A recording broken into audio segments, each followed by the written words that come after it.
Let's give him a warm round of applause, please, because this guy is really one of the great gentlemen of Hollywood, Mr. Robert Bob Dix.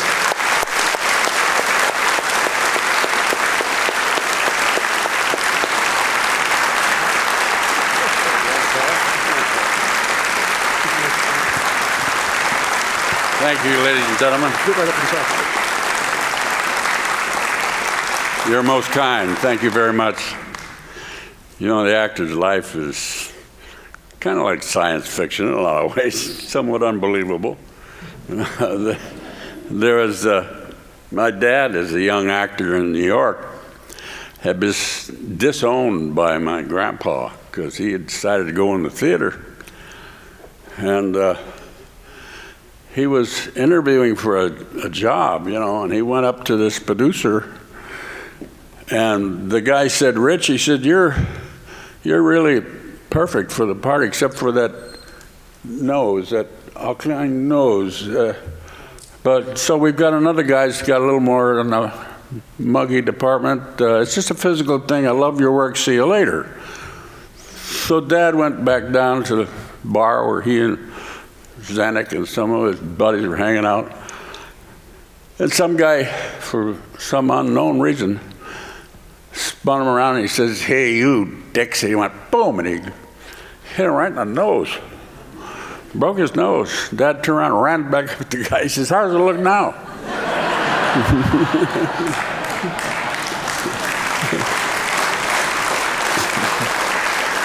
Thank you. Ladies and gentlemen, I'd like to introduce you to my wife, Lynette. It's kind of a love story, and it's... Where are you, Mrs. Dix? I don't see it. Oh, hi. Okay. Yeah. She's from New Zealand. It's kind of like the Kiwi and the cowboy, you know. It's been... But when I was under contract to MGM 60 years ago, when we made Forbidden Planet, that was a different time in Hollywood. I call it the old Hollywood because values were different. And as far as my personal opinion is concerned, they were better days as far as product coming out of Hollywood to the world. Today has deteriorated to not the standard that the old stars used to present to young people.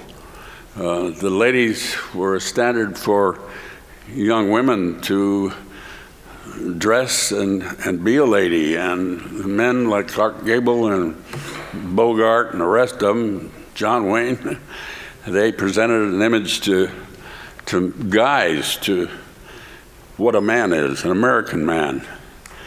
And so we'd lost that. Yeah. Thank you.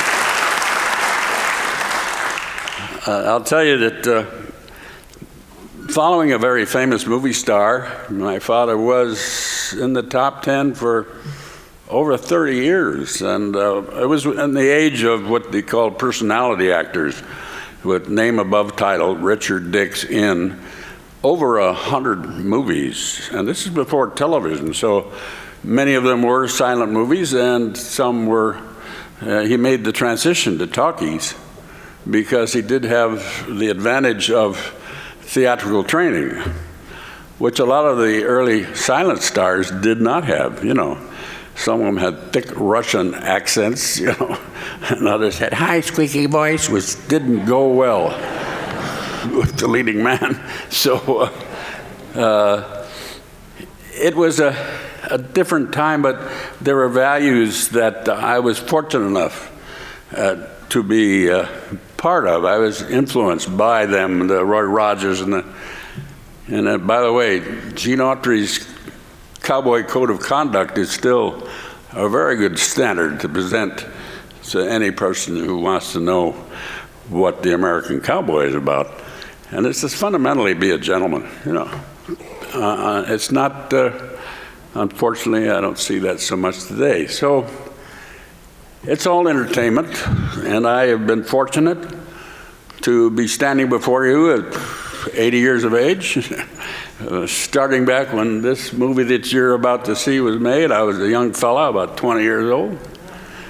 And all of us, Leslie Nielsen, Richard Anderson, Jim Drury, the Virginian, we were all getting started, Earl Hollerman. And we were saying amongst ourselves, these guys have got to be kidding, MGM making a science fiction movie. They're good for musicals and adventure stories and stuff.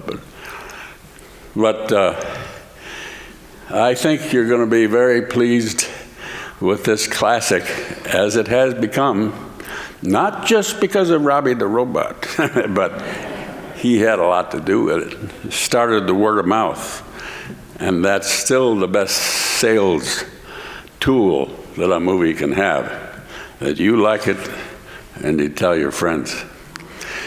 So for my part here this evening, I simply want to say, God bless you all.